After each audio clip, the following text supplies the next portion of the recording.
Good morning. 10 के दमदार trades में आपका स्वागत है। वीडियो में रहेंगे अगले आधे घंटे आपके साथ, और हमारा साथ देने के लिए सचिन और रचना जी पिछले शो से बने हुए हैं। उनके अलावा रुचित जैन जुड़ेंगे और सोनी पटनायक। तो ये कुछ ट्रेड्स आपके लिए बिग मार्केट वॉइसेस में आज हम, क्योंकि मार्केट में इतनी वॉलेटिलिटी रही है, दो बड़े फंड मैनेजर्स को लेकर आए हैं। हमारे साथ होंगे इन्वेस्को म्यूचुअल फंड के CIO ताहिर बादशाह और ट्रस्ट म्यूचुअल फंड के CIO मिहिर वोरा। तो आज जो बिग मार्केट वॉइसेस पूरा का पूरा फंडामेंटल का तड़का आपको फंड मैनेजर्स की तरफ से मिलेगा। एक बार जरा मार्केट का रुख करते हैं। निफ्टी, बैंक निफ्टी दोनों डे हाई पर, 25,100 के पार निफ्टी, 51,650 के पार बैंक निफ्टी, और दोनों इंडेक्स को सपोर्ट कर रहा है इस समय HDFC बैंक। आज का अब तक का stock of the morning day high पर स्टॉक इस समय करीब करीब 1.3% ऊपर, 20 डे मार्केट काफ़ी करीब उसको स्ट्राइक करता हुआ स्टॉक। उसके अलावा विप्रो, टेक महिंद्रा, तो कुछ सेलेक्ट IT पॉकेट्स में अच्छी स्ट्रेंथ है। श्रीराम फाइनेंस ये समय अच्छा कर रहा है। और अगर स्टॉक्स जो नीचे उनकी बात की जाए तो मारुति सुजुकी। जहाँ तक बात आउटसाइड द इंडेक्स के स्टॉक्स की है, आज का accident of the day clearly D-Mart यानी कि एवेन्यू सुपरमार्ट। ख़राब नंबर और ख़राब कमेंट्री के बाद स्टॉक में करीब करीब अब यहाँ पर 8% की करीब की गिरावट है। लेकिन अगर आप F&O स्टॉक्स देखेंगे तो सबसे ऊपर आपको दिखाई देगा इस समय इप्का लैब्स करीब करीब 3% ऊपर। इप्का लैब्स, ओबेरो रियल्टी, सचिन की व्यक्ति 2.5% ऊपर, और उसके अलावा कुछ मेटल स्टॉक्स जैसे कि नैल्को और कुछ ऑयल मार्केटिंग कंपनी अच्छा कर रही हैं। नीचे क्या है, बंधन बैंक बैन से बाहर आया, टाटा केमिकल्स बैन से बाहर आया, बिरला सॉफ्ट बैन से बाहर आया। तीनों स्टॉक्स जो बैन से बाहर आए डे लो पर इस समय आपको ट्रेड करते हुए दिखाई देंगे। उसके अलावा IGL में इस समय थोड़ी सी गिरावट, और कोलगेट में करीब करीब 2% की गिरावट। बिरो अनुज, एक व्यू लूँ आपसे मैं। HDFC bank finally above 20 day exponential moving average 1679 वाला, क्या ये एक मेजर थ्रस्ट प्रोवाइडर होगा? हाँ, होप सो काफ़ी। लेकिन एक चीज़ है वीरू, HDFC बैंक ने एक जो डबल टॉप बनाया था उसके बाद डबल बॉटम भी बनाया। एटलीस्ट इस चीज़ की कंफर्मेशन मिल गई है HDFC बैंक पर। लेकिन HDFC बैंक पर मैं एक चीज़ कहूँगा, अभी भी ये स्टॉक जो है ना तो 1800 से ऊपर जाने के ट्रिगर हैं इसमें, और ना ही इस स्टॉक में 1550 1600 के नीचे की गिरावट है। ये बेसिकली अभी एक रेंज में आ गया है। ये देखिए आपने कितना टाइम इसने 1600 के आसपास स्पेंड किया था। उससे पहले एक बार 52 वीक लो, फिर 52 वीक हाई, उसके बाद 1600 पर इसने टाइम स्पेंड किया। उसके बाद वापस एक करेक्शन, मतलब एक हाई निकालने की कोशिश की, नहीं निकाल पाया, फिर लोअर लेवल पर फिर 1600 पर आकर थोड़ा टाइम स्पेंड किया, और अब वापस। तो एक रेंज बन गई है यहाँ पे, 1600 अपसाइड पर, 1800 सॉरी डाउन साइड पर, 1800 अपसाइड पर, तो 1700 के आसपास इक्विलिब्रियम है। हाँ, आज 20 डे में क्रॉस कर दिया, और उसके ऊपर अगर आप बंद हो गए, बंद होना ज़रूरी है, तब शायद एक फ्रेश व्यू लिया जा सकता है इसके ऊपर बीरो। ओके, चलिए व्यू मिल लिया मैंने यहाँ पे अनुज का। अब एक काम करते हैं, यहाँ पर कॉल्स यहाँ पर ले लेते हैं सारी। रुचित, गुड मॉर्निंग, आपके दो trades. Virendra ji, very good morning to everyone. दो स्टॉक्स है जिसमें से पहला स्टॉक तो बैंकिंग स्पेस में से ही रहेगा, क्योंकि आज एक अच्छा रिलेटिव आउट परफॉर्मेंस हम प्राइवेट सेक्टर बैंक्स में अब तक देख रहे हैं। फेडरल बैंक है जहाँ पे खरीदारी की सलाह रहेगी। रिसेंटली एक करेक्टिव फेज के थ्रू ये स्टॉक गया है, बट ये करेक्शन में स्टॉक ने अपने 100 डेमा के सपोर्ट्स ब्रेक नहीं किया, और इनफैक्ट उसके आसपास एक अच्छा सपोर्ट बेस बना के फिर से अपमूव के रिजम्पशन के साइंस दे रहा है। 187 के स्टॉप लॉस के साथ खरीदारी करें 200 के अराउंड के टारगेट्स के लिए। और सेकंड पिक PFC में रहेगी, पावर फाइनेंस कॉर्पोरेशन, जहां पे करेक्शन के बाद पिछले हफ्ते एक बुलिश एंगल्फिंग का पैटर्न डेली चार्ट्स पे बना था, उसके बाद फॉलो अप मूव भी स्ट्रॉन्ग है। तो यहाँ पे भी हमें लग रहा है कि बॉटम आउट हो चुका है ये पैटर्न के हिसाब से। PFC में 462 के स्टॉप लॉस के साथ खरीदारी की सलाह है, 500 से 505 के टारगेट जोन के लिए। ओके, सोनी के पास चलते हैं। Soni, good morning. सोनी, आपकी ट्रेड्स इस समय की? जी, गुड मॉर्निंग एवरीवन। अनुज जी, मेरा यहाँ पे पहला पिक रहेगा बाई साइड में कोल इंडिया पे। फ्यूचर्स में खरीदारी करने की सलाह रहेगी। 500 का रेट चल रहा है, यहाँ पे बाई कर सकते हैं। 492 का यहाँ पे स्टॉप लॉस रहेगा। पहला टारगेट है 515, दूसरा टारगेट रहेगा 522 का। एक अच्छा 20 EMA हर्डल को क्रॉस करते हुए नजर आ रहा है। यहाँ पे कॉल पे ओपन इंटरेस्ट अनवाइंड होते हुए हायर स्ट्राइक्स पे भी नजर आ रहे हैं, यानी कि राइटर्स एग्जिट हो रहे हैं। सो एक बुलिश व्यू यहाँ पे बन रहा है। दूसरा बाय यहाँ पे रहेगा हीरो मोटर्स पे, जहाँ पे हम एक अच्छा सा रिवर्सल पैटर्न देख सकते हैं।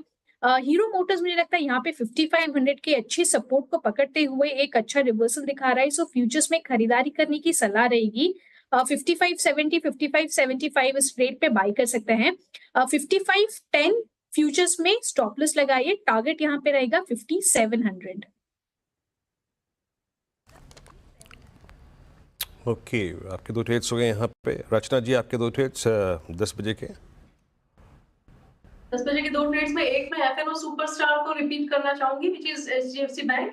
यहाँ पे मोमेंटम में इंक्रीमेंट आया है तब से लेके अभी तक, और ये काउंटर अब मुझे 1700 की तरफ जाता हुआ नजर आ रहा है। तो शॉर्ट टर्म प्लेयर्स के लिए यहाँ पे डेफिनेटली अपॉर्चुनिटी है, और वो लोग अपना एसएल जो है 1674 पे लगा के इसको लॉन्ग कर सकते हैं। 1674 का एसएल एंड 1700 का टारगेट। और दूसरा स्टॉक जो मैं देना चाहूंगी that will be Kotak Mahindra bank. Kotak Mahindra bank में भी अच्छा मोमेंटम है, और यहाँ पे अगर ये काउंटर 1895 को फ्यूचर्स पे होल्ड करेगा तो अपसाइड पे ये जा सकता है 1930 की तरफ। अब सचिन के पास चलते हैं। सचिन, आपकी इस समय की फ्रेश कॉल्स।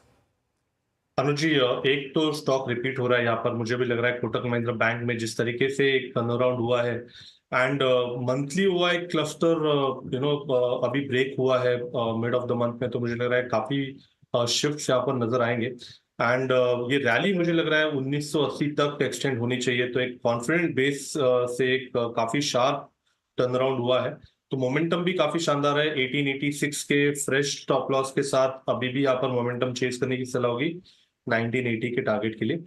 एंड जो सेकंड पॉकेट ऑफ स्ट्रेंथ है, मुझे लग रहा है आज काफी अच्छा मोमेंटम मिला है सारे रियल एस्टेट स्टॉक्स में। एंड वहां पर गोदरेज प्रॉपर्टीज में भी जिस तरीके से एक क्लस्टर सपोर्ट बनाया है 3000 3050 के आसपास, क्लस्टर ऑफ मूविंग एवरेजेस से एक ब्रेकआउट हुआ है, तो मुझे लग रहा है यहाँ पर भी जो मोमेंटम नजर आ रहा है वो काफी ड्यूरेबल होगा। 3180 के लक्ष्य के लिए अभी भी यहाँ पर फ्रेश लॉन्ग्स चेस करने की सलाह होगी। स्टॉप लॉस आपको लगभग अराउंड 3026 पे लगाना है and fresh long positions add करनी है गोदरेज प्रॉपर्टीज के फ्यूचर्स में। ओके, मीनवाइल मार्केट से डे है 25,128। अच्छा, एक बार टाइटन लिखा है स्क्रीन पे। टाइटन मेरे ख्याल से आज थी चंदन जी की कॉल। मैं कल ऐसे ही नोएडा में शाम को कल गया था, तो टाइटन के शोरूम में के सामने वहाँ पे रतन टाटा जी का श्रद्धांजलि संदेश लिखा हुआ था, और आज 35 रुपये। लेकिन मैं अल्टीमेटली आ रहा हूँ एक ऐसे स्टॉक पे जो अनुज ने सुबह आज रिकमेंड किया था। अनुज, ट्रेंट 8307 ऑल टाइम हाई। अच्छा, इस समूह को नई लीडरशिप, अनुज, जिसको हम डिस्कस भी कर रहे थे शुक्रवार को, ये ट्रेंड की ट्रेजेक्टरी बन क्या रही है अब, जिसके गिरे के मैं चलाता जाए अब? हाँ, देखिए वीरू, ट्रेंड को लेने का आज जो एक लॉजिक था वो ये था कि अगर आप रिटेल में ही इन्वेस्ट कर रहे हैं, और रिटेल में ही, हालांकि चॉक एंड चीज़ है, लेकिन रिटेल में ही अगर बड़े स्टॉक्स की बात की जाए तो दो बड़े स्टॉक्स हैं इस देश में। एक है आपका डीमार्ट और दूसरा है आपका ट्रेंड। तो अगर आप डीमार्ट में अगर आपका एक थीसिस लग रहा है कि नहीं खराब हो रहा है, तो एटलीस्ट एक कंपनी जहाँ थीसिस ना सिर्फ इंटैक्ट बल्कि और स्ट्रांग हो रहा है वो है ट्रेंड। इसकी वजह से, और मोमेंटम यहाँ पर काफ़ी स्ट्रांग था, ये एक कारण था, इस वजह से इस पर बात हुई थी। खैर, ये स्टॉक काफ़ी महंगा है, इस चीज़ का ध्यान रखिएगा। लेकिन वीरू, अब एक काम करते हैं, आगे बढ़ते हैं। हमारे साथ आज दो खास मेहमान जुड़ने वाले हैं। तो पहले इन्वेस्को म्यूचुअल फंड के CIO ताहिर बादशाह को जोड़ लेते हैं, उनसे बात करेंगे। ताहिर जी, गुड मॉर्निंग।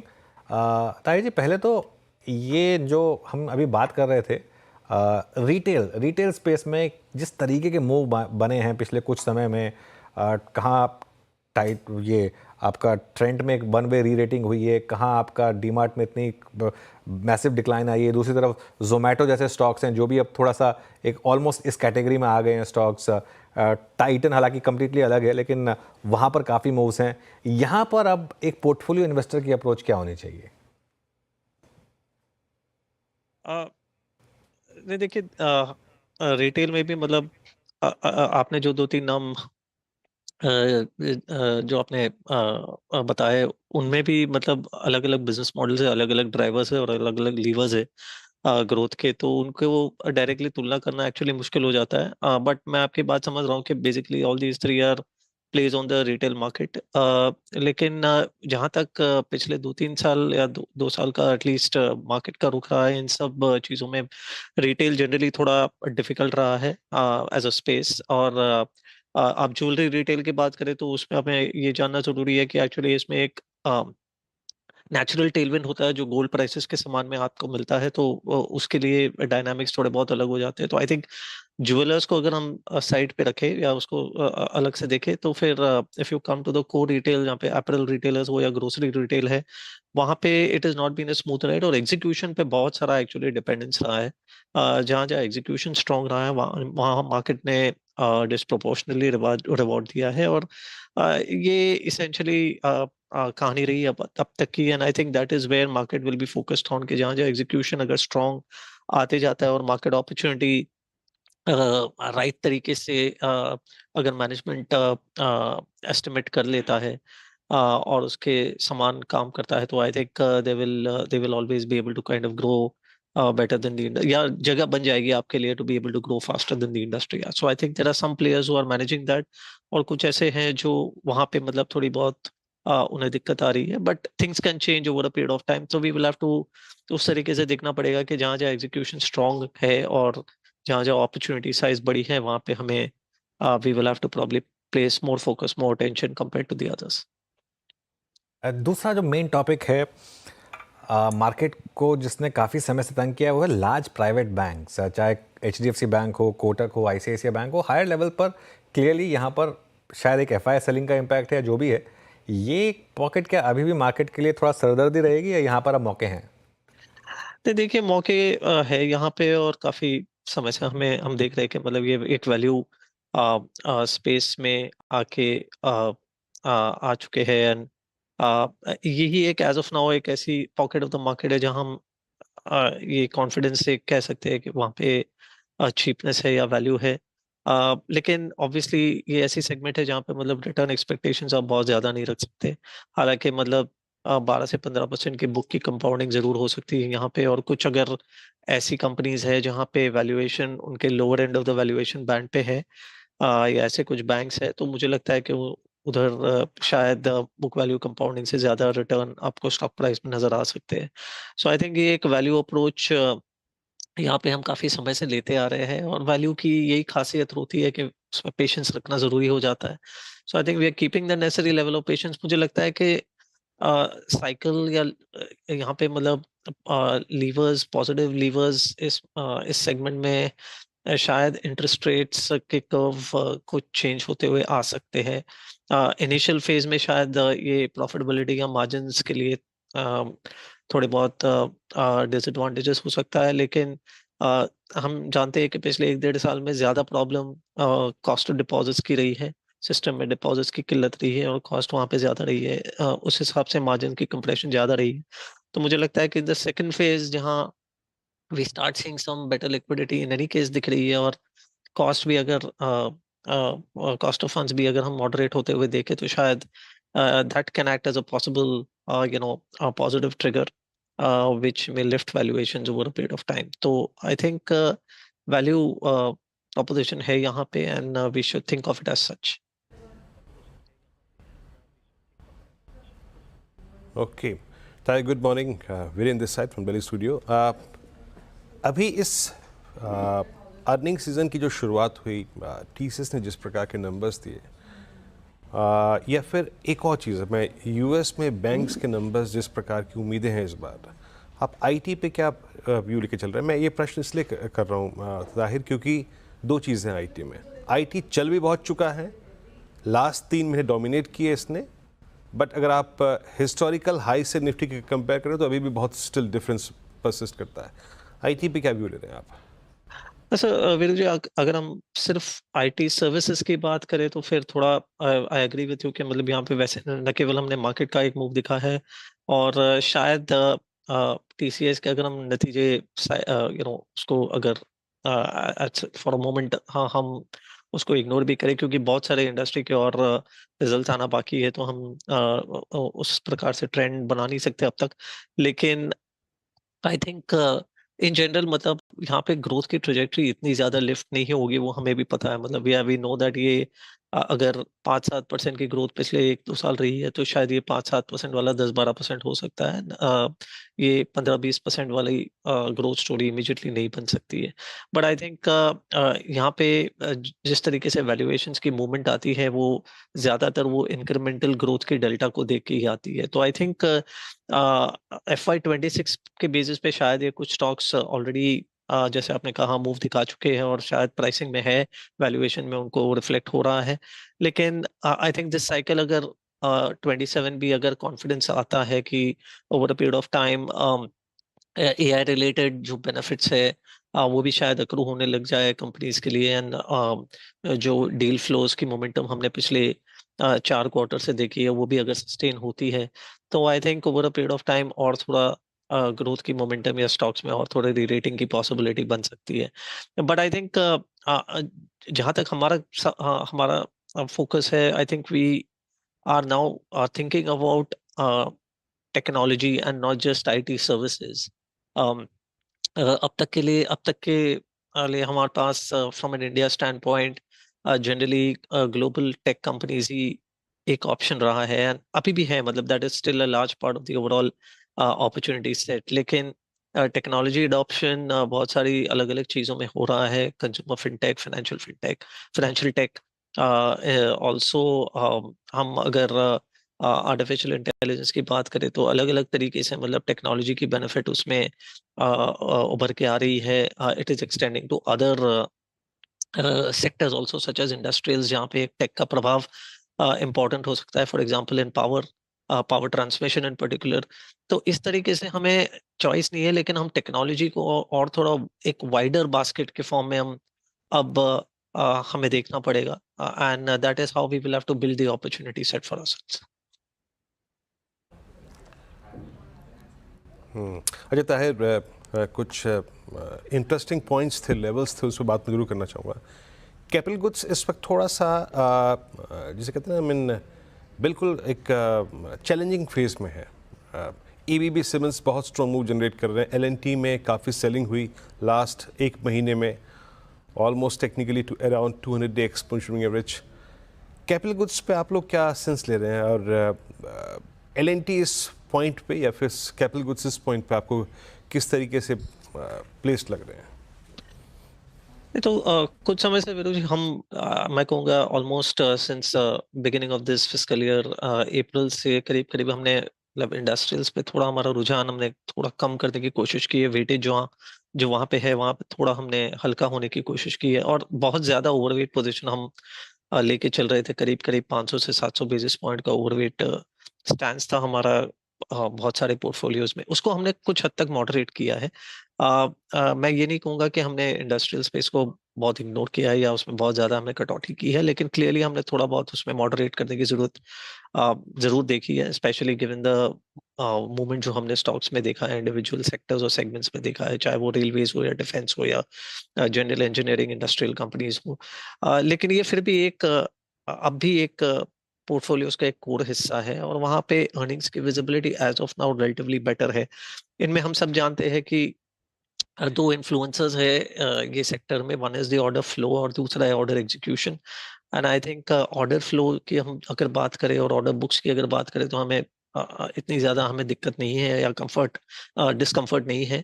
लेकिन एग्जीक्यूशन ऑब्वियसली ये सेक्टर की चैलेंजिंग है। इसका ये बिजनेस ही ऐसा है जहाँ पे you not be able to see linear growth.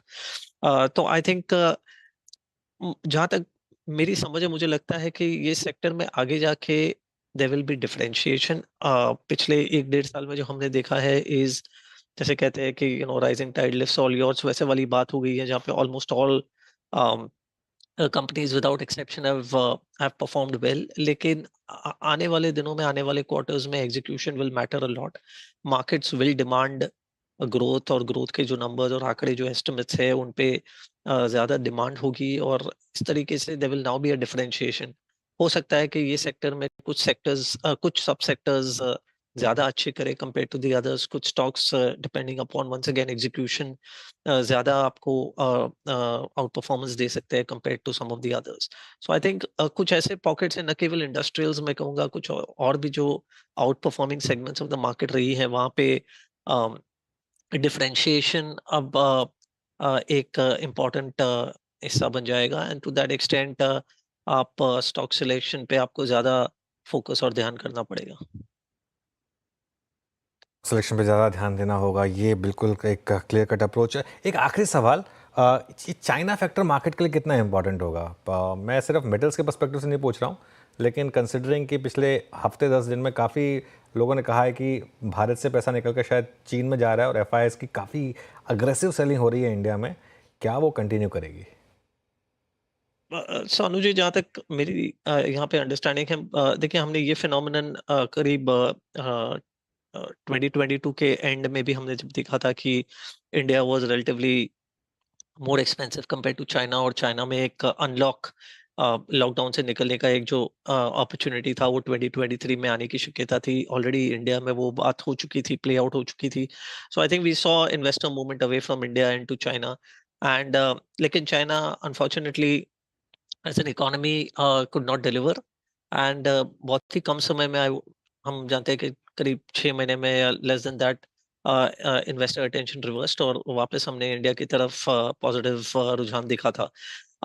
अब इस बार भी कुछ ऐसे ही होने जा रहा है, लेकिन एक ही मेन डिफरेंस इस बार ये है कि obviously it is now supported by stimulus, and government, Chinese government is now committed not only to stimulate the economy but also एक तरीके से मतलब इक्विटी मार्केट्स को वहाँ पे एक सपोर्ट देने की कोशिश डेफिनेटली की जा रही हो, ऐसा ऐसे ऐसे हम अंदाजा लगा सकते हैं। So I think this time around it will not be a very quick in and out by foreigners, foreign investors जो वहाँ अभी एक अपॉर्चुनिटी के रूप में उसे उस मार्केट को एक्सप्लोर कर रहे हैं, they will somewhat be persistent with it. तो मेरा ये मानना रहेगा कि जो ये शिफ्ट ऑफ फ्लोज हो रहा है फ्रॉम इंडिया टू चाइना या from other emerging markets to China might continue for somewhat longer compare to what happened the last time. लेकिन ऑब्वियसली हम ये भी जानते हैं कि चाइना में there are some of those structural challenges, and कहीं ना कहीं जाके this trade is not going to be a very long lasting trade. It might be definitely something which will be used as an arbitrage for the near future. Maybe a year or so we could see this continue, and after that वापस हम एक structural form में अगर India तब तक कुछ अगर हद तक रिलेटिवली लेस एक्सपेंसिव दिखाई देता है तो I think investor attention should come back to India. Alright Tahir ji, बहुत बहुत शुक्रिया. इस अच्छे नोट पर इस कॉन्वर्सेशन को यहाँ समाप्त करेंगे. और अब हमारे साथ ट्रस्ट म्यूचुअल फंड के CIO मिहिर वोरा जुड़े हैं. मिहिर वोरा जी फंड मैनेजमेंट में 3 दशक के करीब का अनुभव रखते हैं और equity, mutual fund, insurance, sovereign fund, काफ़ी टॉपिक्स पे इनकी नॉलेज है. मिहिर से पहले मैक्स लाइफ इंश्योरेंस, AB सन लाइफ म्यूचुअल फंड और HSBC जैसे म्यूचुअल फंड जैसे इंस्टीट्यूट्स में भी काम कर चुके हैं. उनसे समझते हैं कि इस समय मार्केट में क्या व्यू बन रहा है. मिहिर जी, गुड मॉर्निंग. क्या व्यू रखे मार्केट पर? एक क्या लग रहा है कि फाइनली मार्केट एक टाइम और प्राइस करेक्शन के थ्रू जा रहा है जो काफ़ी समय से हमने नहीं देखा था? गुड मॉर्निंग अनुज. मार्केट तो वैसे देखें तो काफी close to the all time highs ही है. 2-4% यहाँ वहाँ है, तो ऐसी कोई बड़ी करेक्शन तो हुई नहीं है. बट आई थिंक दो अंडरलाइन जो हमारा प्रीमाइस है कि India will be the fastest growing large economy in the world, I think वो तो उसका तो कोई चैलेंज नहीं है अभी. एंड हम चाइना की बात कर रहे हैं एंड नो चाइना स्टिमुलस की बात कर रहे हैं, बट बिग पिक्चर देखें तो 25 साल से पैसा बना नहीं है लोगों का चाइना में. तो अब ऐसा क्या हो जाएगा कि चाइना में हम पैसा बनाएंगे इन द लॉन्ग टर्म. तो मुझे ये चाइना वाली थ्रेट तो बिल्कुल लग नहीं रही है. तो stand alone we are growing well. Commodity prices खास करके जो ऑयल है वो बिनाइन है, तो which is good for India. And FII flows वैसे पिछले 2 महीने में, 1 महीने में हमने देखा है आउटफ्लोज रहे हैं, लेकिन उसके पहले अगर मई से लेके सितंबर में देखें तो बहुत बड़े इनफ्लोज भी आए थे. तो वो भी कोई ऐसा कोई स्ट्रक्चरल स्टोरी नहीं है कि FIIs जाके बेच रहे हैं. तो सिचुएशन ठीक है. Domestic flows, domestic retail sentiment बहुत ही पॉजिटिव है. हम लोग अभी रोड शो पे हैं और फीडबैक तो ग्राउंड से ठीक ही आ रहा है कि ऐसी कोई कंसर्न है नहीं. इनफैक्ट बाय ऑन डिप्स वाला ही माहौल चल रहा है अभी भी. माहौल चल रहा है. एक बार बैंक निफ्टी देखते हैं, क्योंकि बैंक निफ्टी अब कोशिश कर रहा है वापस डे हाई निकालने के लिए. HDFC बैंक और कोटक दोनों वापस अब एक रैली दिखाते हुए, अगर ये आज डे हाई निकला तो शायद एक ट्रेंड डे बैंक निफ्टी पर बन जाए. 500 पॉइंट ऊपर है बैंक निफ्टी इस समय, 51,700 के करीब. मेरे जी, बैंक्स, लार्ज प्राइवेट बैंक्स जो मार्केट की एक बड़ी दिक्कत रही है, क्या आपने पिछले 3-4 महीने में ऐड किया इनको पोर्टफोलियो में? बैंक्स वैसे देखें तो एक वैल्यू पॉकेट बन रहा है फ्रैंकली स्पीकिंग, क्योंकि काफी टाइम से अंडर परफॉर्म किया है खास करके प्राइवेट सेक्टर बैंक्स। तो एक सर्टेनली वर्थ कंसिडरेशन वाले जोन में है। हमने ऐसा कोई ज्यादा एक्सपोजर बढ़ाया नहीं है। हम फाइनेंशियल्स को दो दो पार्ट में बांटते हैं, एक लेंडर्स और एक नॉन लेंडर्स। तो एज ऑफ नाउ हमारा जो पॉजिटिव चांस है वो नॉन लेंडर्स में है, क्योंकि लेंडिंग में हम देख रहे हैं कि क्रेडिट ग्रोथ का जो है वो थोड़ा स्लो डाउन हो रहा है। मार्जिन के प्रेशर है क्योंकि आरबीआई ने काफी टाइम से रेट टाइट रखे थे। तो वो सब देख के थोड़े अंडरवेट स्टैंस में हम लेंडर्स पे हैं।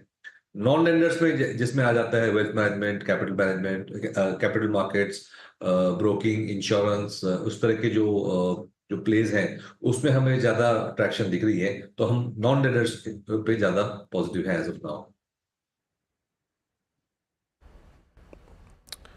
ओके, अच्छा मिहिर जी नमस्कार, वीरेंद्र बोल रहा हूँ। ये जो प्राइस डैमेज बीते 3 महीने में पीएसयूज में हुआ था, अब उसमें आप रेलवेज को इंक्लूड कर लीजिए, आप उसमें डिफेंस को इंक्लूड कर लीजिए, या फिर बैंक्स को इंक्लूड कर लीजिए। आप, अब मैं उसमें ओएमसीज नहीं ले रहा हूँ, मैं उसमें पेट्रोलियम कंपनियाँ नहीं ले रहा हूँ, क्योंकि उसके पीछे जो कमोडिटी खड़ी है वो दूसरी समथिंग डिफरेंट। बट बाकी बैंक्स हो या फिर आपके रेलवेज हो या फिर डिफेंस, इसमें आप लोगों ने कुछ फोकस किया है लोअर लेवल्स पे? हमने ऊपर में प्रॉफिट बुकिंग किया था, हमारा बहुत ज्यादा एक्सपोजर था इंडस्ट्रियल्स में खास, और डिफेंस, रेलवेज, ये सब सेगमेंट, पावर वगैरह जो थे उसमें हमने करीबन जुलाई अगस्त में प्रॉफिट बुकिंग किया है। और स्ट्रक्चरल व्यू अभी भी बहुत ही पॉजिटिव है। मैं कहूंगा आपने जो 2 सेगमेंट की बात की, डिफेंस और रेलवेज, उसमें मैं कहूंगा डिफेंस पे हमें ज्यादा लॉन्ग टर्म विजिबिलिटी दिख रही है।